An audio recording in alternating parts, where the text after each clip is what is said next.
Marathon, like a lot of extraction shooter games, can feel genuinely terrible to go into blindly. And I say that as someone who spent a solid chunk of time learning Arc Raiders from the ground up recently. It's not hard in the traditional sense, it's just that there are so many systems layered on top of each other, and without knowing what you're walking into, your first few hours are going to be a lot of learning, and it can be kind of rough, especially in a genre that can feel kind of punishing. So whether you've never touched an extraction shooter before, or you're just new to Marathon specifically, I've got everything you need to know in this beginner's guide. Modes, maps, runners, mechanics, all of it. Let's dive in. Before we get into anything else, let's talk about what Marathon actually is. Because if you're coming from something like Fortnite, Call of Duty, Destiny, anything like that, this is going to feel pretty different. Marathon is an extraction shooter, which sounds pretty simple but has some implications as to how you play. In a battle royale, you drop in with nothing. In Marathon, you bring your own gear into every single match. Your weapons, your mods, your consumables, all of it. And if you die before you get out, you lose all of it permanently. Whatever you picked up on the ground, gone. All that stuff becomes a loot box that other players can pick up and walk away with. So there's no winning in a traditional sense. Success in Marathon means getting in, finding good loot, and getting out alive with more than what you started with. In addition to maybe doing some quests. But that's it. That tension, do I push my luck or do I extract now while I'm ahead, is what defines basically every decision you make. And on top of that, Bungie has their classic signature gunplay and has implemented a class-based hero system with abilities, which makes it a lot more accessible for something like Escape from Tarkov, which is so grounded in reality, but still deeper than your average casual shooter. At launch, there are three main ways to play. Core Extraction, which is the main mode, drops you into a map in a squad of 3 against 5 other squads, so 18 players maximum on bigger maps. You've got about 25 minutes to loot, complete contracts, fight AI and other players, and get to the extraction point. When the timer runs out, all of these standard extraction points close and one final exfil opens up, which forces every surviving squad into one spot, which gets chaotic fast. You can queue solo or as a duo into these lobbies, but there's no dedicated duo playlist at launch. You may be going up against full trios either way. Solo mode is exactly what it sounds like. Solo players only. Same mechanics, different lobby composition. It's good if you want to learn the ropes without getting steamrolled by coordinated squads. Ranked isn't available on day 1, it's coming a few weeks into Season 1. Standard competitive ladder stuff, focused on successful extractions and confirmed kills. There'll be more details on that later. There is technically a different mode called Rook Mode, which I want to talk about later because it's actually one of the more interesting things about Marathon. So Marathon is set in the year 2893 on a lost colony called Tau Ceti 4. 30,000 colonists mysteriously vanished and nobody knows why. So you're playing as runners, which are essentially cybernetic mercenaries hired by competing factions to go in, scavenge what's left, and figure out what happened. The colony ship UESC Marathon, which is actually built from the Martian moon Deimos, is still in orbit above the planet, and at launch there are 3 ground maps called zones, plus 1 locked endgame destination. Perimeter is the outermost map, where the colony was still expanding when everything went wrong. This is the most beginner-friendly map. There are spread out buildings, longer sightlines, fewer players per match, 5 squads maximum. If you're learning the game, start here. Dire Marsh is the agricultural zone and also the epicenter of whatever caused the collapse. There's a mysterious alien thing called the Anomaly here, marshland that limits visibility, and water areas that interact with the heat system, which we'll talk about in a moment. This one has a limit of 6 squads per match, which means slightly more frequent PvP. Step up to this one once you've got Perimeter figured out. Out of the launch maps, Outpost is the smallest and most intense. It's built around an active military base called the Pinwheel, very vertical, very compact, lots of AI security and tripwires, and this one doesn't actually unlock until runner level 12, and to help players get there, Bungie is making sure that this is not unlocked on day 1. If you're at 12 on day 2, you'll be able to play it. And then there's the final map, which is the Cryo Archive aboard the UESC Marathon ship in orbit. This is essentially the hardest level, kind of like the endgame content right now. 7 progressively harder vaults that require your whole squad to work together to get through, The community has to actually unlock access during Season 1 by completing surface missions, which will be a whole thing, so if it's not accessible yet and you're a new player, don't worry about it. It'll probably be unlocked in a few days or weeks. Okay, so let's talk about the runners, the classes, because this is where you'll spend a lot of your time in the menu before we even drop. Runners, again, are the class system. Each one comes with a prime ability, that's your ultimate, a tactical ability, and 2 passive traits. You can't switch mid-match, and they're further customized through cores, which are shell-specific modifiers, and implants, which are universal stat bonuses that you equip on top. Cores are generally designed for one specific runner shell, and they tend to buff or modify the way your abilities work. For example, one of Thief's cores gives you a second charge of your grapple device, and another causes your pickpocket drone to periodically ping nearby enemies while it's not being piloted. Implants, on the other hand, like I said, can be used by any runner shell, and they grant additional stats as well as a random perk. The highest tier implants also have a bonus fixed perk, such as the implant Ping plus V5, where the pings remain attached to enemies for a short period of time after breaking line of sight. So, there are 7 runners at launch. I'm going to go through all of them and tell you what kind of player should pick what. Destroyer is probably where most newcomers should start. It's a frontline tank with a riot barricade shield you can deploy to block incoming fire, and a search and destroy missile system that targets whatever you're shooting at. The shield alone can win fights and helps increase your sustainability, giving you safe windows to revive teammates or block sightlines that would otherwise get you killed. It's simple, forgiving, and every squad wants one. Recon is the other great beginner pick, especially for squads. It's a kind of support, because as your Echo Pulse ability, you send out a sonar wave that reveals enemies through walls, though enemies can see the pulse coming too to kind of coordinate your position. And it also has a tracker drone that hunts the nearest target, and an ability that marks enemies whose shields you break. Even if you're not a great shot, giving your team constant information is always valuable.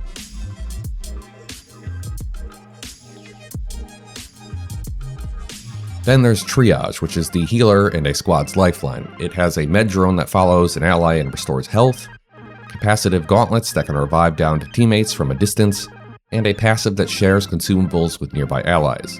It's strong in squads, weaker solo, so if you're playing with a dedicated group, someone might want to consider running Triage. Assassin is powerful, but not very beginner friendly.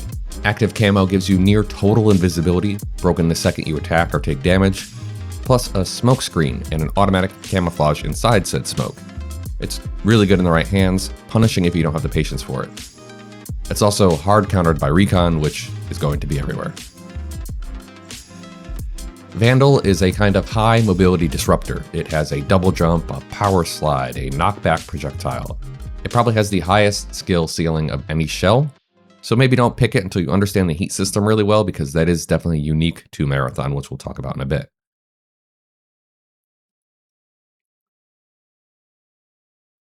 Thief is for players who want to avoid combat entirely and focus on efficient looting. It has a grapple hook, an X-ray visor that highlights loot and enemies through walls, and a pickpocket drone that can steal items from enemy backpacks. It wasn't available in the beta, so it's new at launch.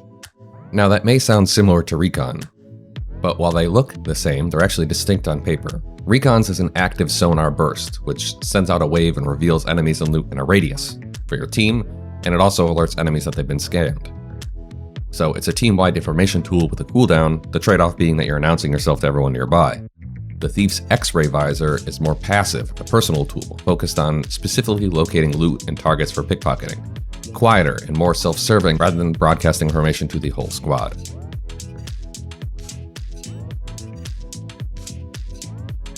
And then there's Rook. Rook is technically a runner class, but it functions more like a separate mode. When you drop in as Rook, you don't bring anything from your vault. You get a random starter kit and you drop solo into a match that is already in progress. The thing is, you risk nothing. If you die, you lose nothing. It's basically Tarkov's scav system, a zero-stakes way to learn maps, practice the looting loop, and rebuild your inventory after a bad losing streak without digging yourself deeper into a hole. It unlocks at season level 3, which you'll hit pretty quickly just by playing normally, and honestly, I'd recommend starting every session with a Rook run, just to warm up before you start risking your gear that you actually care about. Whether the existence of the Rook is good or bad is up to you. I know a lot of Arc Raiders players complain about rats risking nothing and taking all of the good loot from difficult enemies by killing them after all the work's already been done. I imagine we'll hear a lot of that with Marathon too. Extraction beacons are marked on your map. They are semi-randomly placed each match, and you walk up to one and activate it, and then you have to survive a countdown. Solo, that countdown is about 30 seconds. If your full squad is standing in the extraction ring with you, it drops to around 10, which is a pretty big difference. But obviously the catch is the moment you activate the beacon, a visible light beam shoots into the sky, and an audio cue plays across the whole server. Everyone knows where you are. Other squads can, and likely will, come contest your exfil and try to steal your loot. Other players can even step into the ring and escape with you if you're working together. And as a note, some beacons are also guarded by AI enemies who will spawn and attack you during the countdown, so make sure to always clear the area before activating. Just like other extraction shooters, Death in Marathon works in 2 stages. First, you go down, which is the down state where teammates can run over and revive you, or you can use a self-revive kit. Enemies who find you downed can finish you off with an execution, which fully kills you and recharges their shield. So don't assume you're safe because you're on the ground, you still need to get away and hide. The bigger thing that newcomers don't fully expect is that even if you get fully killed, your teammates can still bring you back as long as at least one of them survives. When you're revived, you keep whatever's left in your inventory. Anything enemies already looted from your corpse is gone, but whatever remains is yours. Self-revive kits are consumables that you'll find in containers around the map, or you can buy them from the new caloric faction for 500 credits. It's always worth bringing one, especially if you're playing solo, in case someone takes you out from a distance. Now let's talk about the heat system. This replaces stamina, and it does take some getting used to. Everything you do generates heat. Sprinting, sliding, using abilities, some weapons. If you overheat, you lose access to that sprinting, sliding, and abilities, which could be a death sentence in a firefight. To cool down, you have a few options. You can either stand still, crouch, or get into the water, which is a really good option to cool down fast, or you can use a mechanics kit consumable. So learn to know your runner's limit and don't go into engagements already running hot. The rhythm you're kind of building towards is push, engage, cool down, push again. If you ignore heat management consistently, you're gonna probably get caught out at the worst possible moments. Of course, any extraction shooter, PvP is only half the battle. The other battle is the PvE AI enemies. And it's important to know that the AI forces on these maps are not just background noises. They are legitimately dangerous. Bungie said that during the beta, more players were dying to AI than to other runners.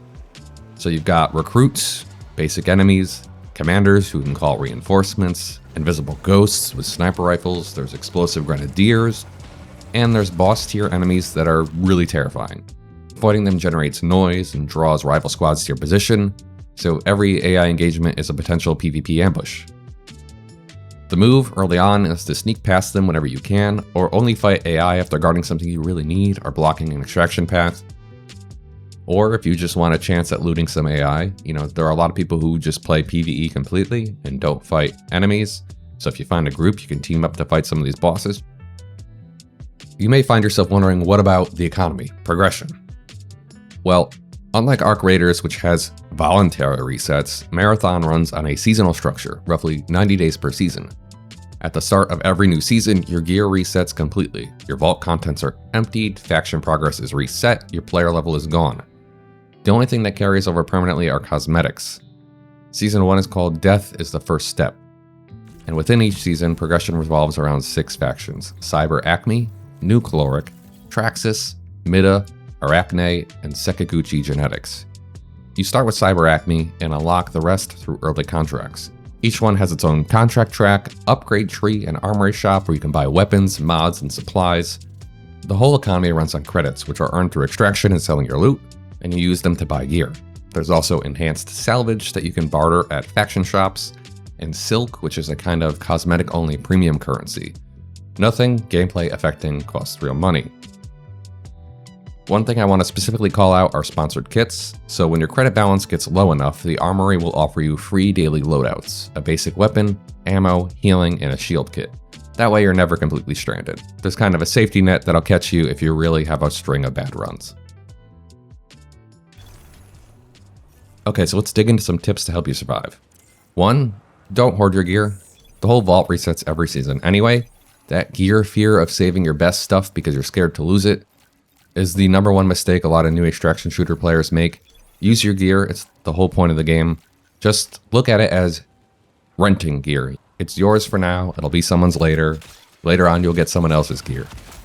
You never really own it, you're just borrowing it. Another one, like I said earlier, if you're new, start a session with a rook run. Especially if you're new to a map, get the layout of whatever the map is, learn where the loot is, do it risk-free before you start putting real gear on the line. Another thing I recommend is to spend your first hours doing the same map over and over again. I recommend perimeter. Learn one map before you touch anything else. Know where the extraction points are, know where the AI patrols are, know which buildings are worth looting.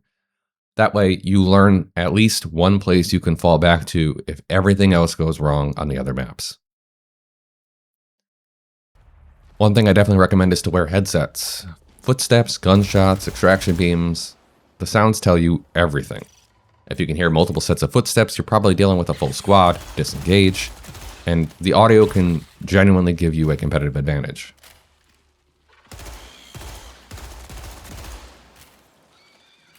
Obvious maybe, but only fight fights that are worth fighting. You don't need to engage everything you see, sneak around some AI, fight the ones that you need to fight. Don't fight the ones that are too tough. An aggressive play can cost you your whole loadout, and people always have a chance to third party you and jump in and kill you and take your loot and the AI loot, so just be careful. As a note, always look out for data cards. These give you credits instantly, and critically are not lost on death. They are the safest income source in the entire game. Again, for new players, bring enough consumables. At a minimum, bring some shield rechargers, some healing items, and ammo stacks per weapon. Running out of healing mid-fight kills more players than you imagine. And you're going to need all this stuff anyway. They're not super valuable.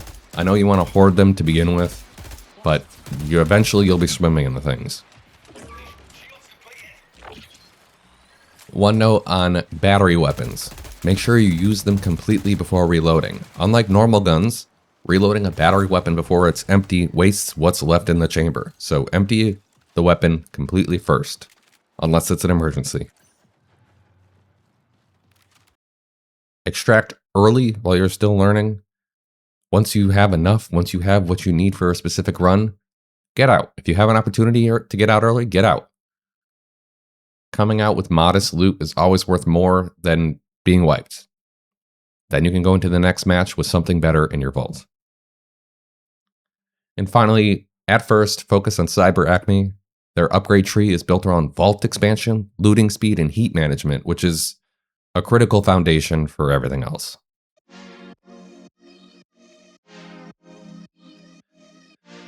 As for what's next and what you can look forward to, post-launch content is free for everyone. That includes new maps, new runner shells, new weapons.